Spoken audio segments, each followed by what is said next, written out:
Joe Buddens is really, really pissed at Eminem.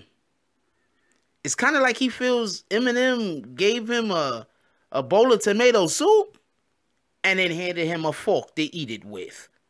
Me and the Notification Gang would like to invite everybody to come join us Monday through Thursday, 9:20 to 10 o'clock for morning coffee, where we discuss the events of the prior day and also just talk mess about stuff. See you then.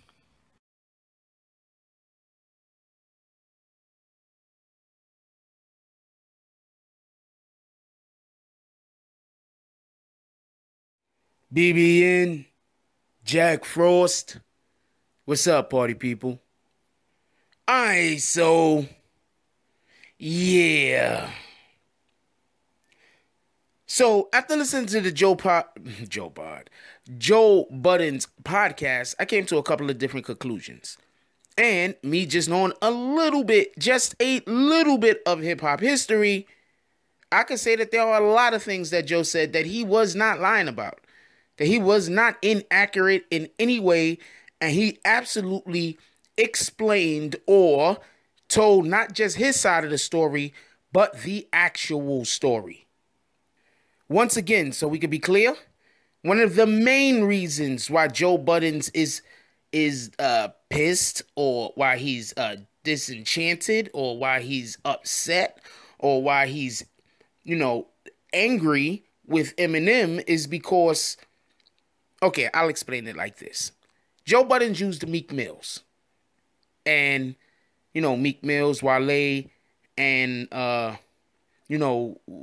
Maybach Music, just in general, as a template for how they helped, blow those two artists up. They used their main artist, Rick Ross, to help push those two artists. And because of that, well, a lot of people could look at it and say because of that, those two artists garnered a lot of success. Now, yes, both of these guys have talent. Both of these guys have a fan base. There's no reason in which why they shouldn't have been successful. So I'm not saying the entirety of their success is dependent on the visibility that Rick Ross had in their early incarnations that was displayed to the public. But what I'm saying is, by him standing next to them so often, and by him pushing them, naming them, being on songs with them and whatnot, it helped their visibility. So it brought them to people who wouldn't normally have gravitated to them. It gave them a crossover appeal towards different fans, not necessarily towards pop. I'm not saying towards pop. I'm saying they're normal fans. And now Rick Ross fans understand that they can embrace these two guys. That's what I'm saying. Okay, so he, as in Joe Budden, is basically saying Eminem, one of the biggest stars in hip-hop on the planet, arguably one of the greatest rappers or rhymers of words, as Joe put it, of all time, neglected to do this for his own artists. And this is what Joe is pissed off about. Now, let's forget about Joe for 1 second. Everybody remember Royce the 5'9", right? I'm pretty sure a majority of the people listening to this video currently, right now, know who Royce the 5'9" is. But do y'all remember when Royce the 5'9" and Eminem had beef? Okay, I'll give you an update on it. Royce the 5'9" and Eminem had beef. Do you want to know what the beef was over? The beef was over the fact that after Eminem got on, Eminem didn't help Royce the 5'9". He didn't help push him in his projects initially. Now, I hear what some people are going to say. Oh, what, do these guys want a daddy? They need somebody to hold their hand. No, that's not what it is. But there's certain things that you do to help propel an artist, especially in hip-hop. One of the things you do to help prepare an artist, especially in hip-hop, is being seen with them. Being seen with them helps propel this artist.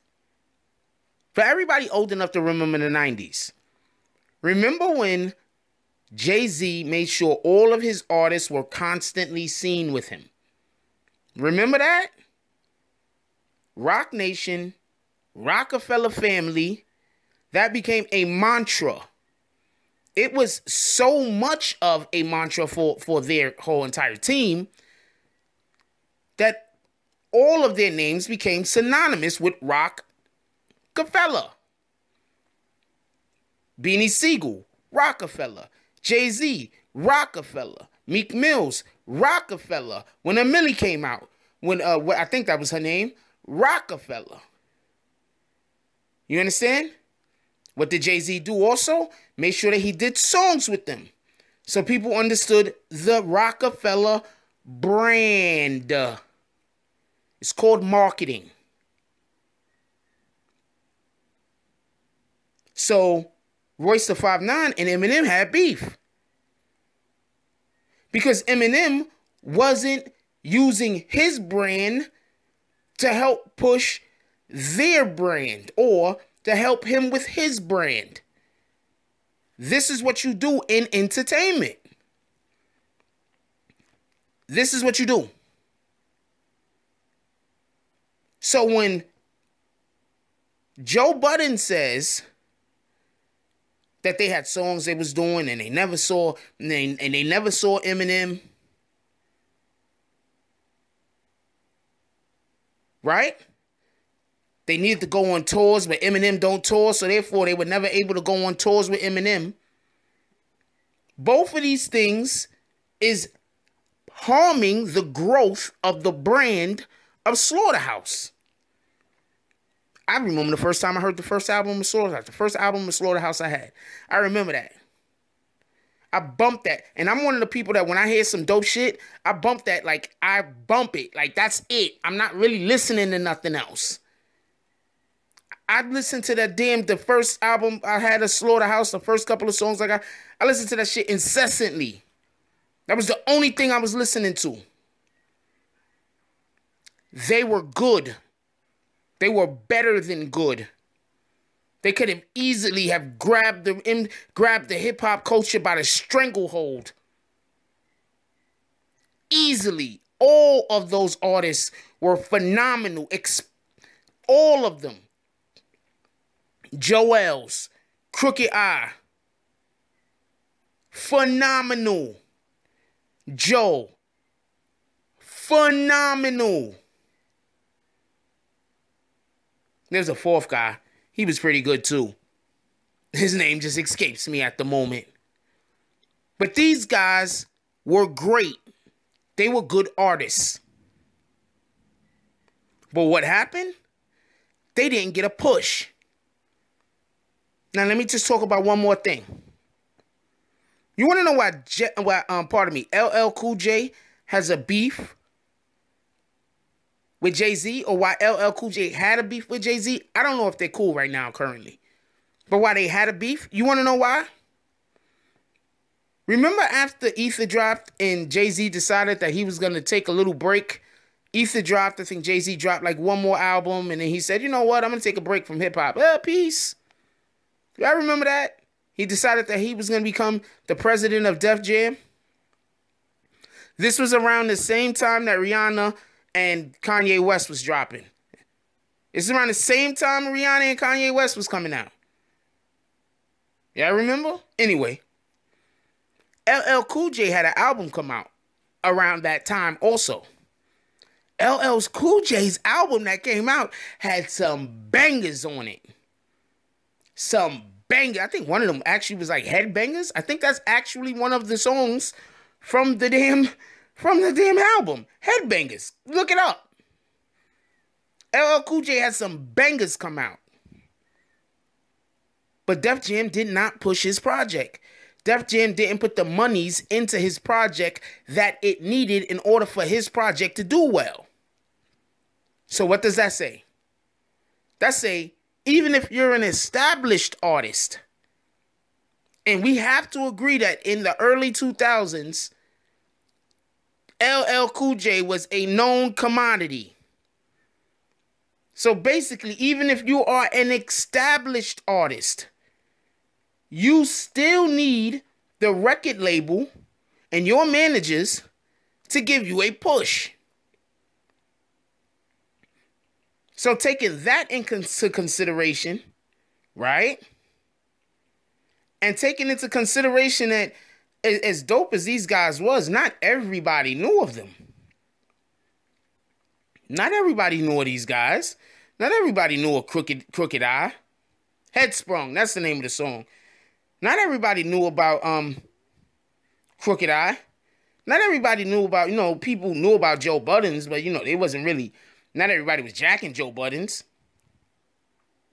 Not everybody knew about Joel Ortiz. So now you take those guys and you don't give them, monies to push their project. And you also don't have the face of the actual project, who is Eminem, step up and help push the project. What do you think is going to happen? It's just a matter of time. Talent can only get you but so far. There's a point where talent is going to get you everything as far as it's going to be able to take you. And you're going to need something else to help get you to that next level. And it's not going to be talent. It's going to be something else. Think about this also. Michael Jordan, greatest basketball player of at least the late 80s, early 90s. What do you remember about him more? His actual play, and I'm talking to the people that grew up in that time. What do you remember more? His actual play or his Gatorade commercial? The song. What do you remember more? The people who really didn't get Michael Jordan to see Michael Jordan play, what do you remember more of him? The sneaker or stats? Sneakers. Why? Because there was money put behind those things to push a brand. So when Joe Budden say that he's pissed off at Eminem because Eminem didn't do his job, which in reality was to help push that brand, he has a point. You see, they didn't come ready-made like 50 Cent. 50 Cent came ready-made. These niggas needed assembly. You bought a damn toy, and they be like, assembly required. These niggas needed assembly. 50 Cent already did all the footwork. He was already a legend before he signed with these guys. He was a legend. This nigga got shot 9 times. The bullet hit his tooth. He spit it out. He was a legend before they signed him. So how much of a push did 50 Cent really need? But Joe Budden's, the rest of Slaughterhouse, and the one guy that I didn't name, I actually named earlier, Royce the 5'9". So that's all 4 of them. Joel's, Crooked Eye, Budden's, Royce the 5'9". They needed a push. As supremely talented as they are, and they're better than 50 Cent at rapping.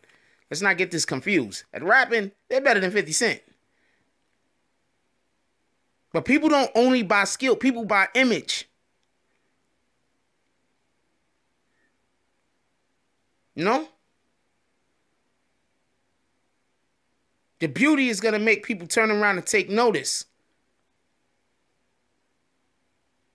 But who you are is going to make people stay. So Slaughterhouse was able, with their raps, to get people to turn around and take notice. But to get people to truly want to pay that close attention to them, to find out whether they wanted to stay or not, they needed a push. And they needed Eminem to step up and do his job. And that is what Joe Budden is saying. And that's what he's angry about. And as far as that goes, he's correct.